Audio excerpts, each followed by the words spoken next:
Okay. So the topic of today's webinar is conversing with young people, which for us means talking together with our students, whether young children or the slightly older children.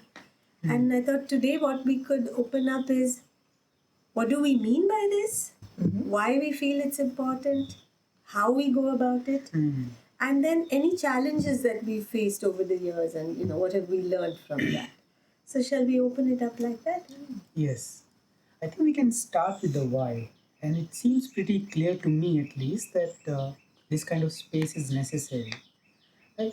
Because if you look at most educational spaces, the relationship between teacher and student is essentially it relates through academics, right? Yeah. Primarily.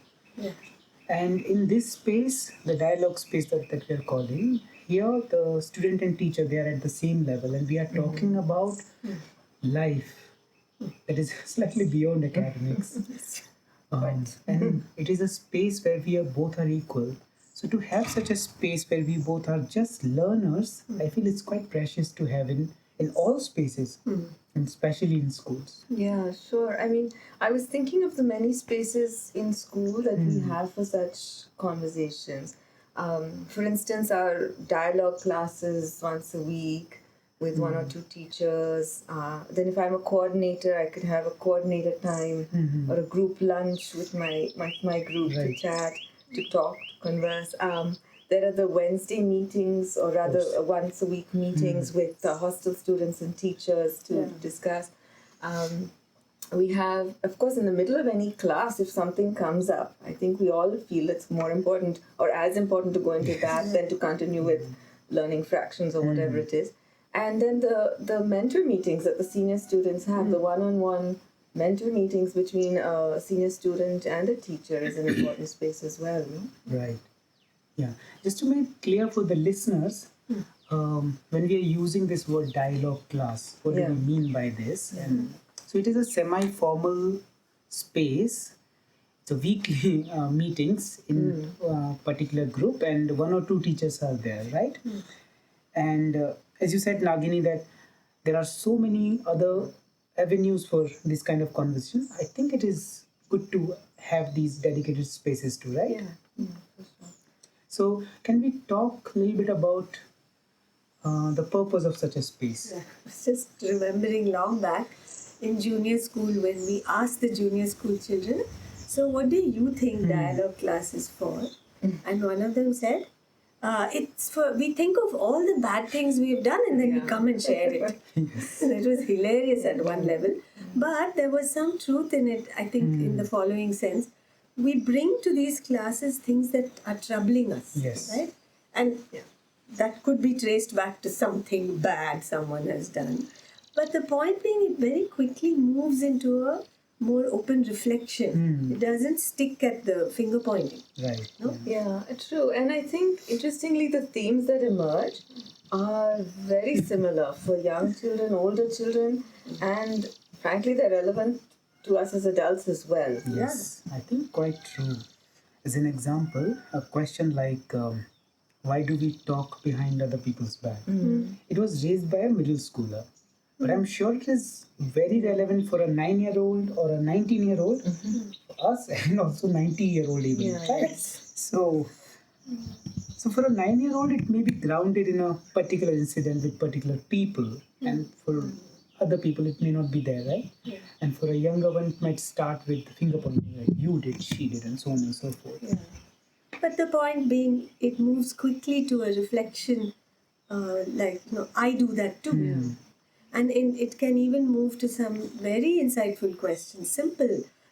Recently, a 12-year-old said she was sharing how her group of friends has turned their attention from her to a newcomer.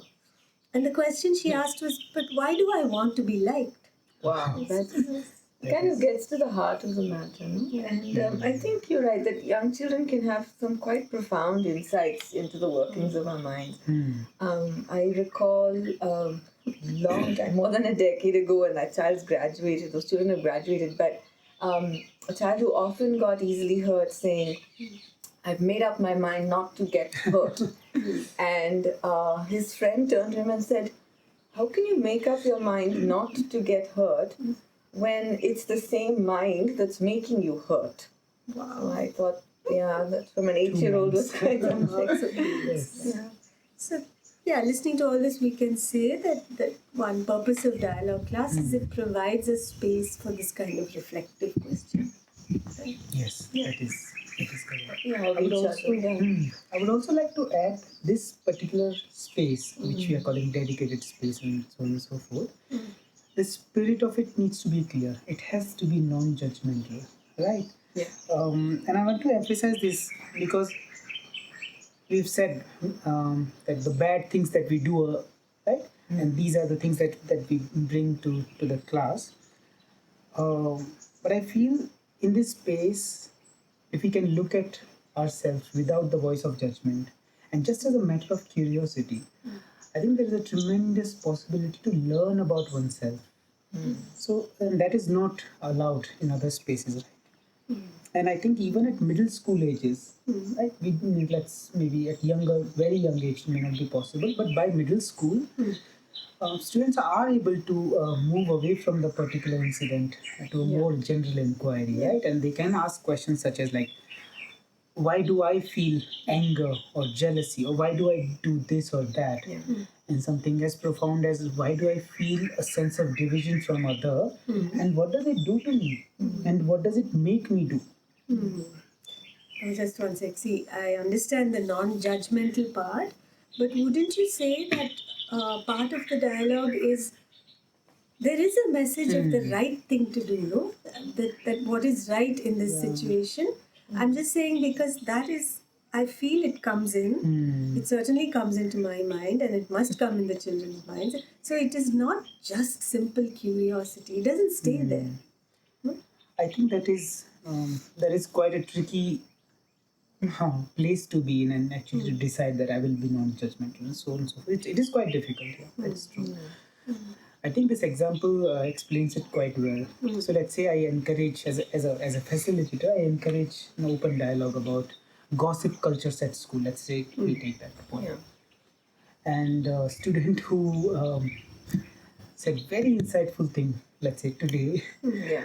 indulges in the gossip tomorrow or maybe sometime later in the day. It's very confusing. How do I respond to that? Or what was that? Or what is this now? Those kind of questions. So there's definitely a big gap between what we say and how we behave, and this is true for All of them. All of us, everyone. yeah. Okay, and I'm not even saying that it's a hypocrisy. It's not a form of hypocrisy. There's a genuine gap because we all are able to see ourselves at times. We are able to understand, and we can articulate, but we remain resistant to change. Right? I think all I'm saying is that dialogue space, is it a neutral space? Am I not communicating something about right behavior and wrong? And aren't the kids going to be either picking it up from me or they are there before me? Yeah.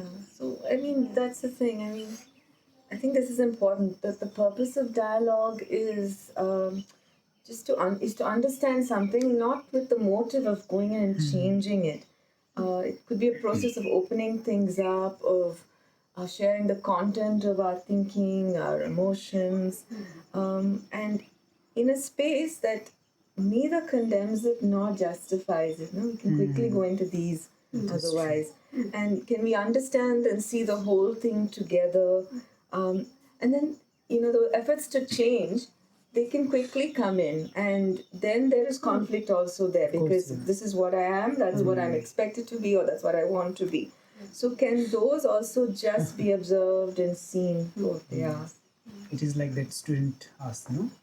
Is it, you are the same, it's the same mind who's making you upset in a way. I guess it's true. Yeah. But I feel that is what you said, Nagini, that is the point I feel of dialogue, the purpose of this space. Because you see that in most educational settings, the relationship or the role of the adult or a teacher and is to correct students' behavior and to mold them into what is considered appropriate behavior. And here we are trying to attempt something completely different. Yeah. So it is difficult. It is not neutral there, I think. it's easy to understand in that way, and we should keep that in mind. But I still feel that there is a need for such a space, at least this space, where we don't judge, don't modify, don't try to moralize, even, right? But maybe just sit together and examine life. I appreciate this very much. I think I'm saying that it is extremely difficult. Yes. So let us acknowledge that Yes, this yes. line is often crossed. And Yes. like you say, watch it. Yes.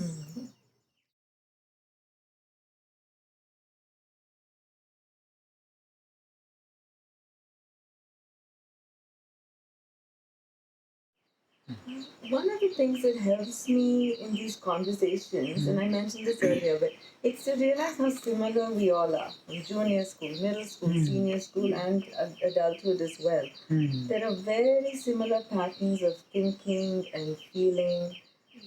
And so this makes the dialogue spaces different in quality, I think, from say a math or language class, where hopefully I as a teacher know a bit more and I'm conveying, Yes. trying to teach some content.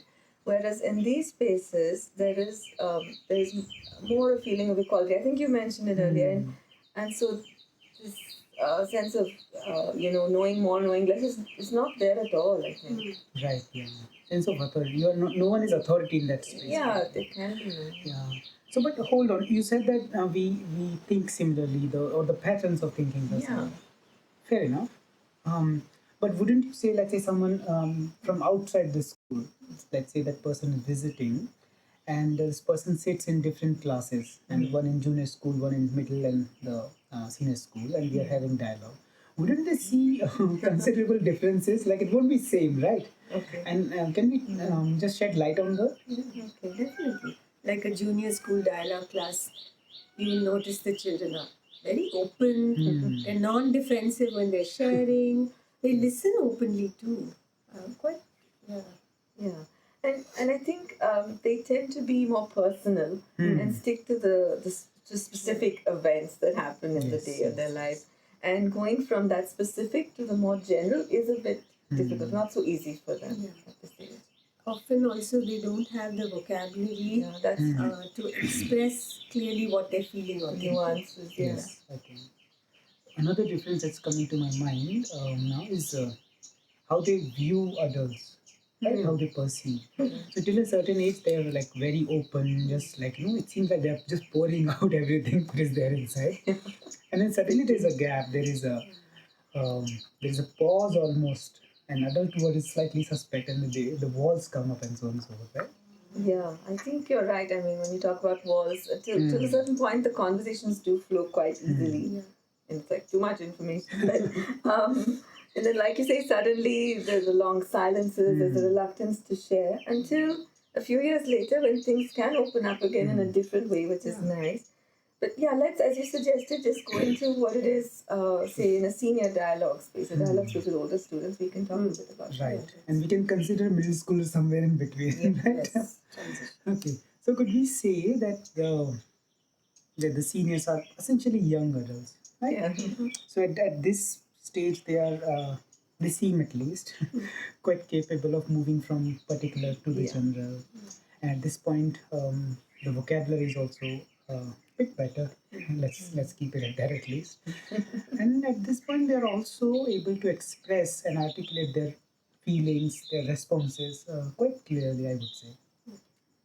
Yeah, and I think the questions concern both what is happening in the world around them and also their own psychological and emotional landscapes. Yeah, it's interesting. There is an emotional maturity, surely, but it's also a very tough time for them, right? There's so much emotional churning, there's mood swings, and actually, interestingly, this is just what the adults are not privy to. This can remain hidden actually throughout hours and days of dialogue, weeks of dialogue.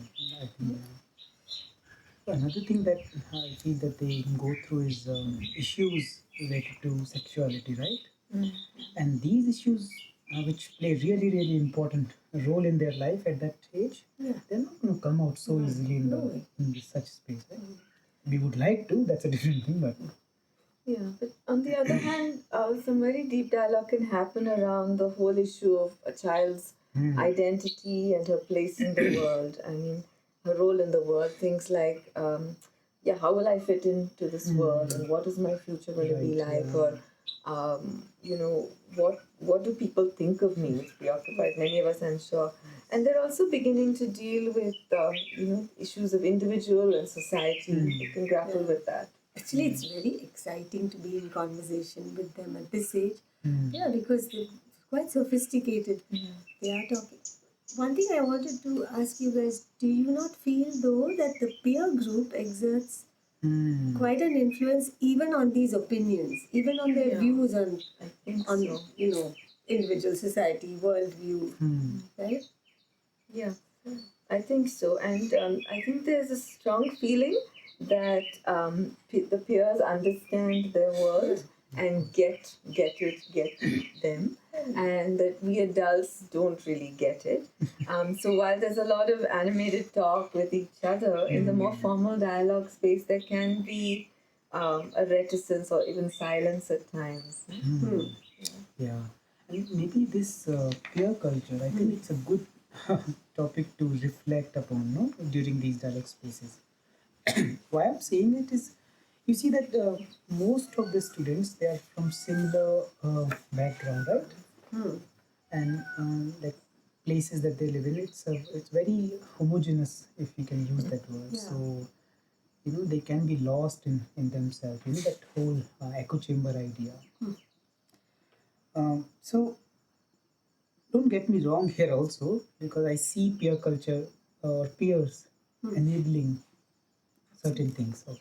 Yeah, definitely. But surely, I think for many students, it allows them to remain in that bubbled space where they can continue with their opinions, judgments, and not really meet life at in its challenges. And, you use the word bubble, right? Media is a favorite topic of ours, and the media definitely, I mean, it has a hold on us, and it definitely has a hold on young adults. And I think subliminally or crudely, there are messages being sent. It's shaping and conditioning their minds. And I think there are probably these ideas of a very glamorous, exciting lifestyle that we should all aspire towards. You know? And comparatively, our daily life can appear rather drab and boring. Yes. And so, actually, I'm listening to you both. I think these are twin forces that come together in a very interesting and powerful combination. And then that is why these dialogue spaces are so precious, valuable, because here's where you can begin to just even see these as influences and not as truths. No? Yes. Yeah. I think, and as you said, Kamala, that the dialogue is such a great space for, because of the spirit of it in some way, right? Because we are, the way we are going there is as equals. Of course, we have a little bit more knowledge. Let's not kid ourselves about that also. But surely it's and we also realize, no, that our emotions, our thoughts, our influences, they're left most of the time unchecked, and we also call it it's only natural, right? And they're not challenging. And we can go on with this for a very very long time, and if we don't talk about it. So in this space, where we truly are equal, again, maybe we are reinforcing it, but we can look at it together. That spirit of being equal, and so all these things can also be questioned for us and for them. Yeah.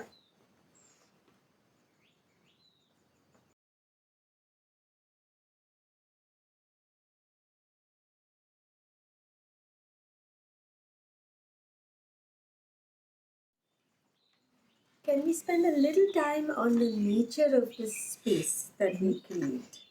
In the sense, what it is and also what it is not. For example, it's not like group therapy, right? It's also not a substitute for what we used to call moral science class. I think very important. It is not that.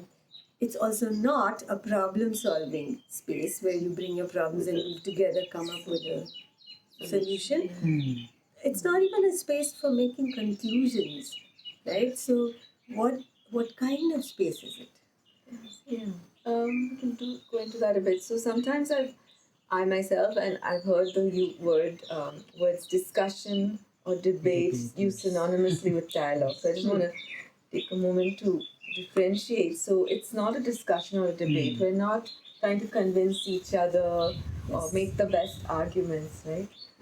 Maybe we could consider dialogue as a space where all those involved are on the same side, and we're all trying to examine something together, question ourselves, find the truth of a matter perhaps from our own observations of ourselves and the world around us. Right.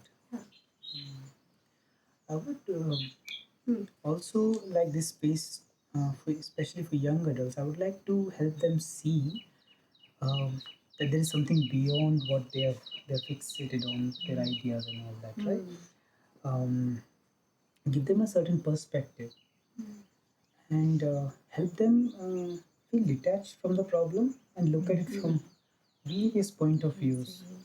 So a deeper understanding can take place. And in that way, there's this understanding that the inner world of emotions and thoughts and so on Yes. is reflected in the outer world, in society at large for that matter. That's Yes, a space for that. Yeah. So perhaps the primary intention is to create a space where there can be open and free communication between adults and children, a space where all can share their thoughts and feelings in a place where there is no fear of judgment. Yes. And as part of that, I have cautioned some groups over the years that when you go outside, don't quote someone out of context. That has happened, and so because obviously that person is going to be cautious about sharing something again. Next time, yes. Yeah.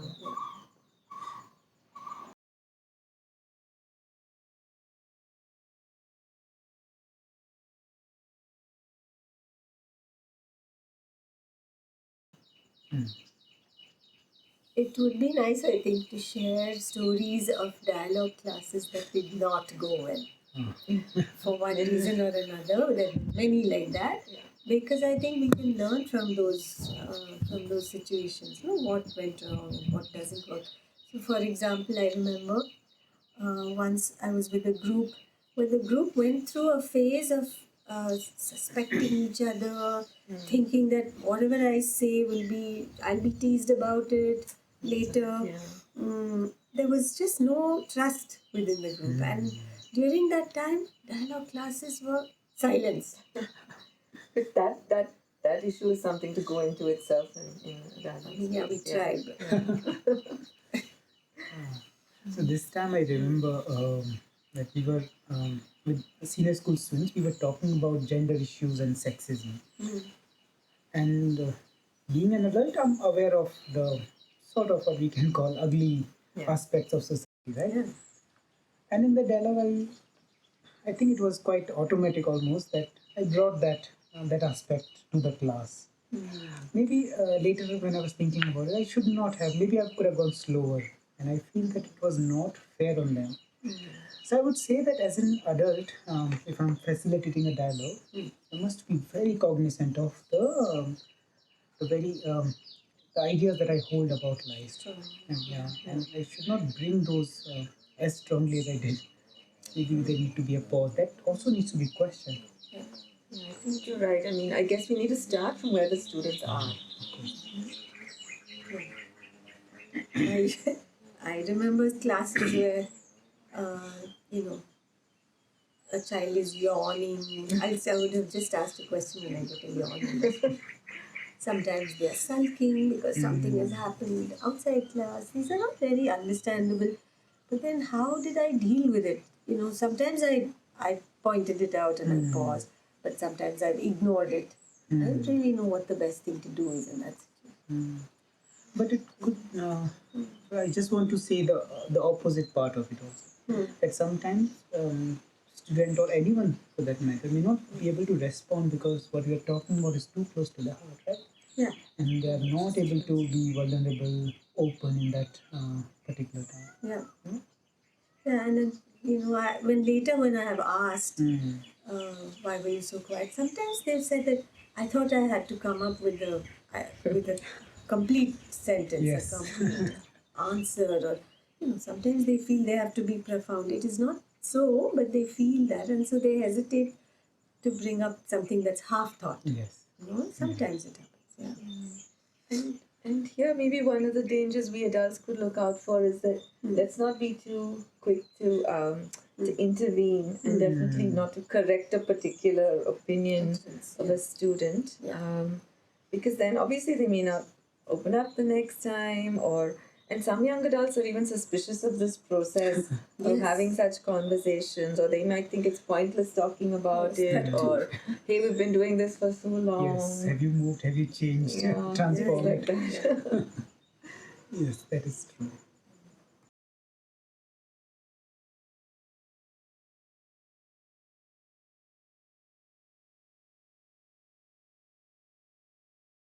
Okay, so now that we have shared the difficulties and what hinders the dialogue, can we talk about some certain things that we keep in mind, which can help positively, practically even, to create a space for meaningful dialogue? Okay. We can do that, but let's be careful, of that these guidelines should not be like a list of rules to be followed verbatim. We need to take the spirit of it, and I think accept that it's impossible to have a set of instructions that can be followed every time. So keeping that in mind. So keeping what you said, Nagini, in mind, the spirit of it rather than the content, maybe I can start. So something that we do here, which we make sure that we sit together in circle. We sit comfortably but not casually, and I think it's quite important to keep that in mind, because not being casual will bring certain seriousness, certain sincerity, and importance to the fore, right? You can't sprawl and have a Well, some kids do climb on it. Okay, that's for another day. And I think for a dialogue with younger age groups, the adult is the facilitator, and sometimes the initiator as well. So you will have to give direction to the conversation, but not to the extent of constraining it. Yeah, actually, you want to explain why we give direction, because why can't it just be a free flowing chat? Yeah, I'm sure. Yeah, we all like that, and I think that we can give time for that. But I think that there is a certain sense of coherence and satisfaction when the dialogue has remained focused. Even in the kids. Yeah, that's what I mean. With the children also, there's some focus to it. And of course, as the students grow older, it becomes an even more equal space, if I can say, because now the students can take on that role of facilitator, initiator. And of course, whether it pans out like that is a different story. It can vary from group to group, but the intention is there, I think. So, and I would say then we should also have a topic as the adult. Yeah. I would have a topic or a question in my mind before I enter the class, in case. Yeah. But leaving space always for a student to come up with something themselves. Just to extend that chit chat session, or can it happen or not? I think surely it can happen, especially very young ones. They like to relate through stories, and so I think time can be given. But I think we should also make sure that we move from particular to general, and if they stray off on a tangent, gently guide them back to the question at hand, while allowing for a little bit of detail. So it feels like there's a lot of play in this Yes. field. Yes. Definitely. Other thing is, we should ensure participation by every child, right? Well, Kamala, I wouldn't say that we must ensure participation from everyone, because, and I'm sure you would also agree with it, that silent listening has its value. Yeah, it does. I think I'm worried about switching off. In that sense, No, for those situations we can use simple techniques. Like, we go around and ask, like, okay, what do you think about it? And we go around. Everyone speaks on that. Yeah, sometimes I do this. I kind of have a running track of a child who has not spoken for a long time, and then I direct a question. I've done that. Yes. I guess you can do that, but as long as the student doesn't feel put on spot. Yeah, that's my sensitivity. Yes. Yeah. That's true. And I think I'm one of those who may feel awkward around long silences, but perhaps long silences are actually not only all right but are necessary, as I think you're saying. So I think some children need time to formulate their thoughts fully, formulate full sentences before they're willing to speak them. And for others, it's just a thinking aloud process, stream of consciousness. Yes. But I guess we just have to give enough time for each child to share whatever it is they want to share. But also one other thing I was just thinking is, for adults, I think in our role, we should be really careful that we never compare students in terms of what they have shared. Yes. So whether it's a half-thought sentence like you mentioned earlier, or a full thought, or we should just be careful that we don't compare the content of what they say and praise one and put down another. That we have to watch for. Although I do often say that's a beautiful question. I think I do that as well. But praise could be a topic for a whole other webinar, maybe. Let's go into that. Oh, that's good.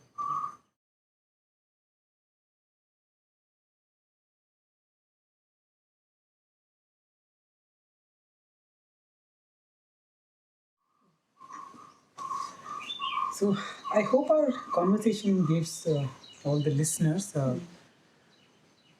some, I think, I don't want to call it guidance, maybe some topics, some sense actually that they can engage with young adults, maybe with each other also, but this is focused on young adults. Right? So shall we end with some topics that we can suggest that invariably work for dialogue? Yeah. Some questions have answers that are known, or you can look it up, it's knowable. But the dialogue questions are those that there is no authority on, and one learns about them through observation and sharing in that space at that moment. Those are the ideas. These I think they are called dialogue-y questions by the by the children. And I think that children over the years do start to understand this distinction quite well. So some methods that we can try are having a question box where we write something on a piece of paper, put it in and pick it out every week. It can be anonymous or need not be anonymous. At the beginning of the class, we give time for children to bring up something, like you said. We have something in the back of our mind, but have them bring up something. Or for every week of the term, perhaps have a child volunteer or volunteer them in turn to bring up something. So they have time, they have the whole week or more to think about something. Now, I want to caution ourselves here that when we say dialogue question, it has this feeling of being profound in some ways. It can put some students off. Not that they should bring like, what did I eat this morning? Those kinds of things. So maybe now let's list a few topics. And please feel free to add. So topics that work and we have used and have come up again and again, like competition, right? Competition, right? Kindness, fear. Why are we being educated? Yes. Like kindness, we've talked about helpfulness, or also boredom and restlessness. Oh, yes. Freedom. Freedom And choice. Questions about war. I think that keeps coming as we Poverty. read, and poverty. Friendship. Yes, relationship, friendship, and love. Media and sexuality. Yes.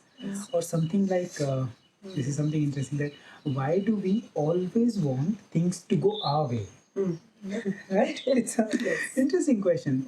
So essentially I'm thinking, because all of these things are something that is connected to our daily life, what we see outside and what we experience personally also. Yeah, but I was just trying to remember this gem that came up. Someone told me, why is it when we are doing something we like doing, Okay. and someone asks us to do something else, which usually we like doing normally. But now we didn't want to stop doing the first thing. We don't do the other thing as well as we would have done it if we'd just done it by itself in the first place. Got it. Okay? I'm completely You mean, lost. no, I got it. This is a student asking. Yeah, I did that. I'll ask the student again. Yes. Okay, but we should wind up, I think. Before we do, I wanted to say something about, the beginning you said there are so many spaces we have for conversations with young people. That is true. We have focused only on the dialogue space. Yeah. But I feel like the spirit of dialogue can be present in any interaction. Yeah. Even a brief one, and by which I mean an open listening, a suspending of strong opinions. Questioning the assumptions that we Yeah. come from and our Yes. conclusions Yeah. that we don't even realize we've reached sometimes. Yes. Yeah. So before we end, I would also like to add something that what we have discussed today, we feel like, at least to listeners, there is a long list of instructions or things to do. Do and don't. Do's but and don'ts. it's Yeah. not. It is known, right? And I think we need to get the spirit, as Nagini mentioned a while back, rather than the details. And maybe I feel that what Kamala you said at the end, that is the spirit of dialogue. To live it actually, not just in that specific that time, to live it, to essentially what all you said. I don't want to repeat all this. Yes. And just not hold on to ideas very strongly, because that's what And ends up it's happening. about affectionate relating. Of course, yeah. So thanks both of you. It was really, Thank really you. nice Yes, conversation. Nice morning for us. Yeah, I think I learned a few things about dialogue too, being the youngest.